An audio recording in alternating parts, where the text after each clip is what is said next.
Bonjour Madame Jackson, Bonjour. je voulais vous féliciter pour votre nomination en tant que directrice générale de Peugeot, dans un Oh, premier merci, temps. c'est un beau challenge, non? Il paraît. À ce titre, comment se déroule une journée type pour vous? Wow, ça c'est une super question, franchement, parce qu'il n'y a pas un jour typique. Mais euh, toujours je commence avec, parce que je suis anglaise, mais je commence toujours avec un thé et je regarde tous les journaux et les médias sociaux, donc tous les journaux français, anglais, etc., américains. Et après, pour le travail, donc la journée de travail, ça commence à 8 heures jusqu'à 19h30, quelque chose comme ça.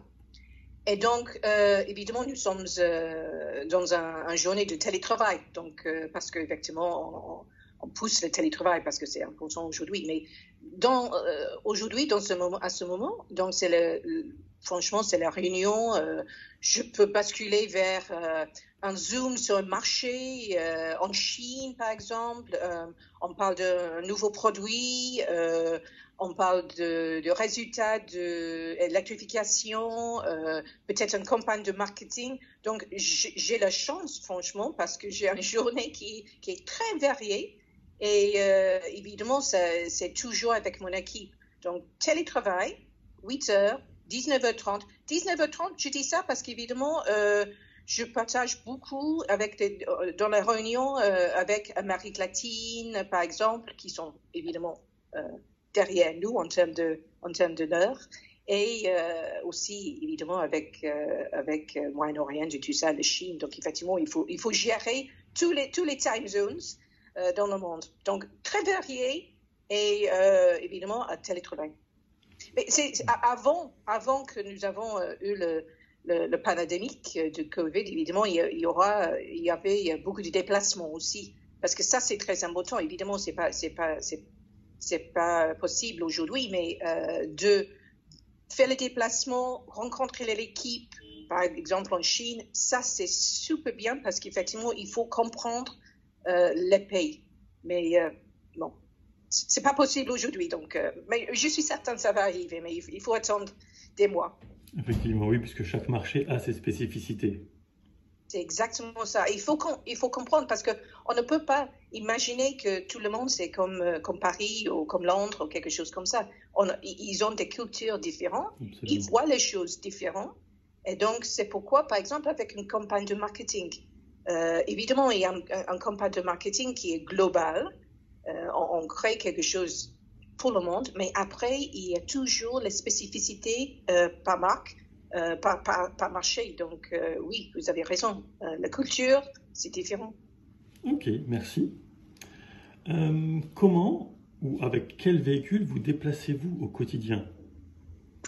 Oui, ouais, évidemment, j'ai un Peugeot. J'ai un Peugeot 3008.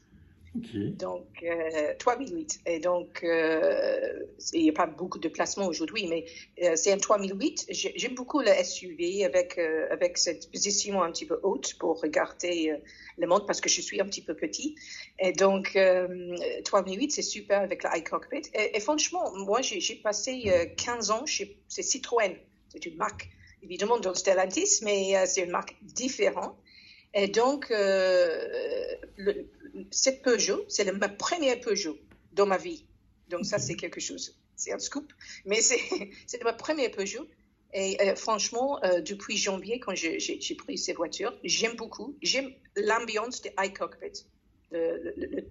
Vous êtes protégé, vous êtes dans un cocoon. Je ne sais pas si c'est un mot en français, mais c'est un mot en anglais. Un cocoon comme pilote et c'est un plaisir à conduire. Donc, 3008. Vous Mais avez, évidemment, j'ai la chance aussi de tester toutes les voitures, etc. Ou Fatih Vidam ou quelque chose comme ça. Mais oui, vous, 3008. vous avez raison, c'est un cocon, effectivement, c'est correct. Ah, merci. Quelle motorisation? C'est un hybride. Ok, C'est un plug-in hybride. ok, Donc, j'ai la version GT, donc mhm, le haut de gamme, et donc plug-in hybrid. d'accord, merci. Maintenant, j'aurais des questions un peu plus pour la marque directement. Quelles Mhm. sont vos ambitions et comment vous voyez la marque Socialienne d'ici 5 à 10 ans? Ça, c'est une bonne question parce que moi, comme j'ai dit, je suis arrivée chez Peugeot en janvier et aujourd'hui, c'est une marque en bonne santé.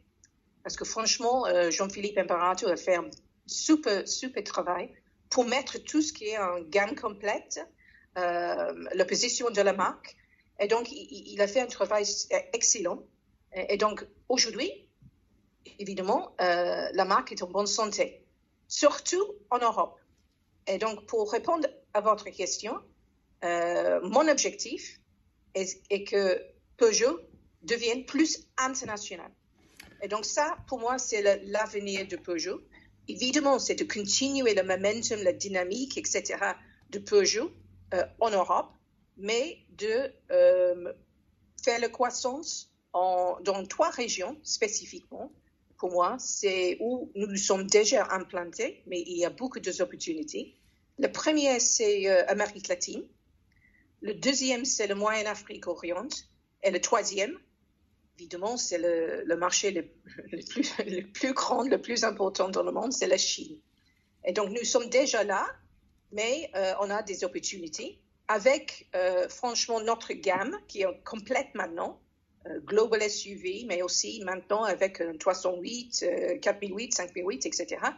Mais aussi avec des modèles que nous avons développés spécifiquement pour des segments dans cette région. Par exemple, le Landtrek Pickup, c'est fait exclusivement pour, évidemment, Amérique latine et Moyen-Afrique Orient. Donc, 5-10 ans, première chose pour Peugeot, nous sommes en bonne santé, on va continuer notre stratégie généraliste haut de gamme, on va continuer notre momentum en Europe, mais on va chercher la croissance en part de marché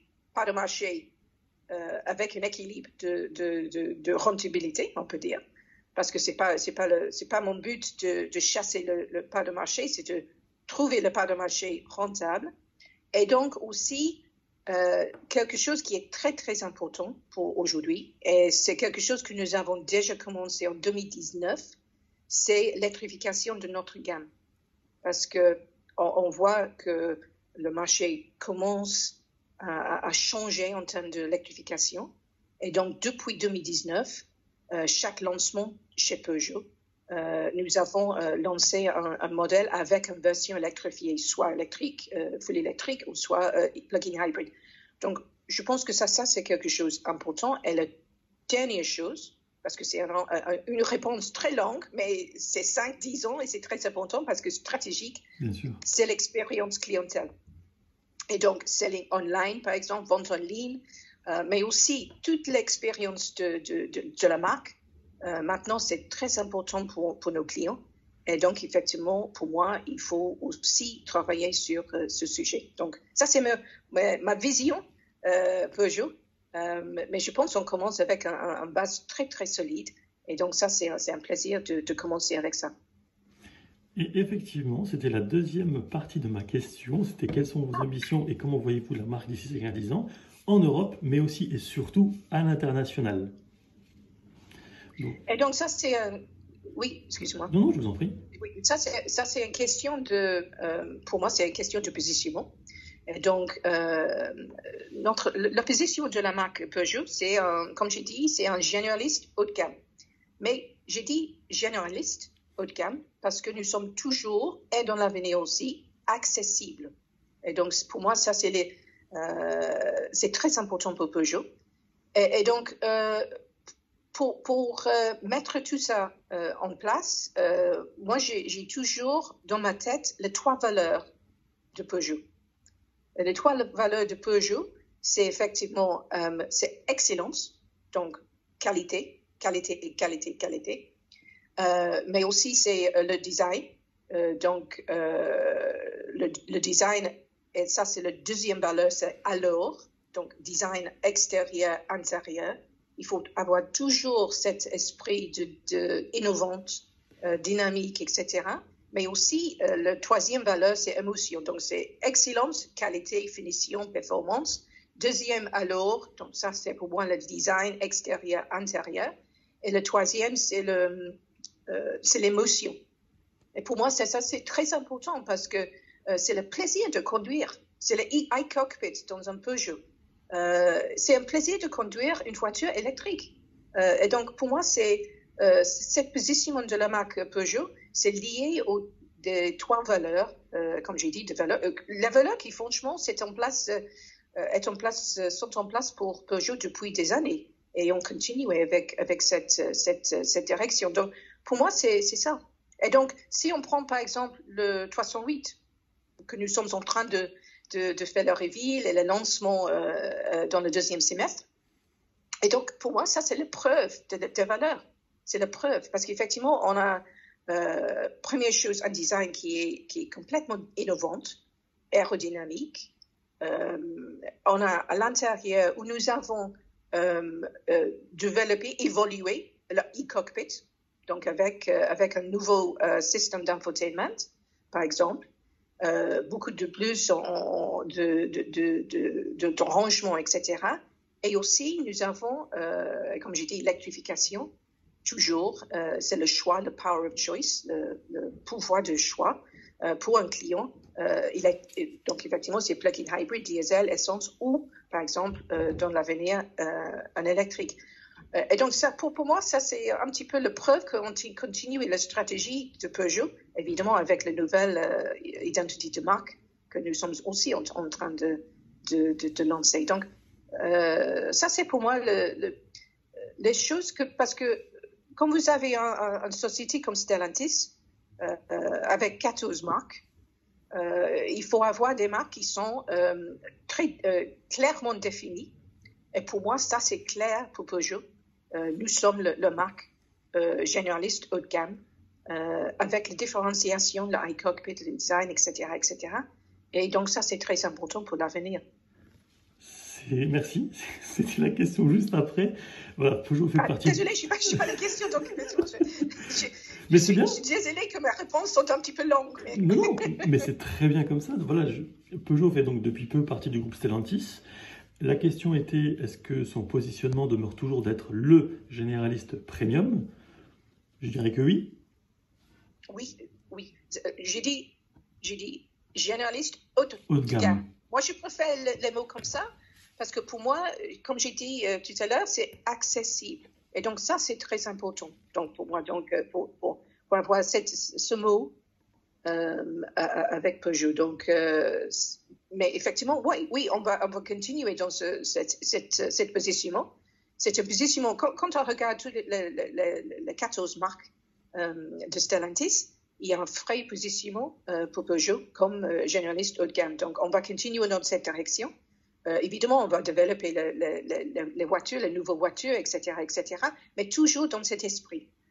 Et toujours, évidemment, avec une gamme complète qui est une gamme globale, avec, comme j'ai dit, quelques spécificités pour atteindre aux demandes de nos clients dans le marché, par exemple, le pick-up, etc. Mais on va continuer dans cet esprit.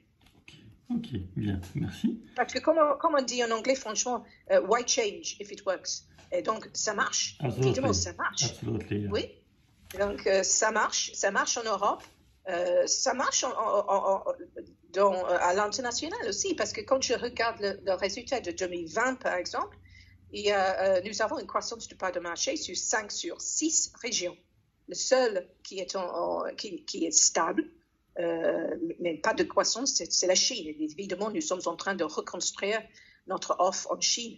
Donc, nous sommes déjà implantés à l'international, mais franchement, ça c'est mon objectif, mon ambition pour Peugeot. On a des opportunités importantes pour Peugeot à l'international. Reste à les saisir et à les transformer. Oui. Enfin, dernière question, est-ce que des véhicules hydrogènes sont à l'étude? Oui, absolument. Cette technologie est en effet à l'étude au sein de Stellantis. Nous travaillons sur la technologie et c'est toujours, franchement, dans le cadre de l'électrification, comme dans lequel, comme vous savez, nous sommes fortement impliqués aujourd'hui. Comme j'ai parlé un petit peu de l'électrification tout à l'heure sur Peugeot. Donc, j'ai dit depuis 2019, chaque lancement a un véhicule électrifié. Mais aussi pour Peugeot, je vais revenir au sujet de l'hydrogène. Mais chez Peugeot aussi, c'est très important de dire d'ici 2023, 80% de nos véhicules ont des véhicules électrifiés. Et d'ici 2025, 100%. Et aujourd'hui, 100% de nos véhicules utilitaires ont une version électrifiée. Et c'est exactement qu'est-ce qu'on teste avec l'hydrogène. Donc, effectivement, c'est sur les véhicules utilitaires. Et donc, nous avons décidé de lancer une flotte de véhicules avec cette technologie hydrogène dès 2021. Et donc, c'est destiné à une sélection de clients professionnels. Mais c'est le premier temps, je pense, que nous avons implanté, où cette technologie sera implantée dans des véhicules utilitaires légers. Et donc, c'est un test pour comprendre, etc. Mais oui, étude, sérieux, et on va tester, on va lancer une flotte de véhicules chez Stellantis. Ok, bien. Ben, écoutez, un immense merci d'avoir pris le temps de répondre aux questions. Très sympa de votre part. Une excellente journée à toutes les deux. Merci beaucoup. Bonne journée. Bonne continuation à la tête du lion et au plaisir, Aurélie. Oui, absolument, le lion, oui, c'est super. Bye bye. Bye bye. Au revoir.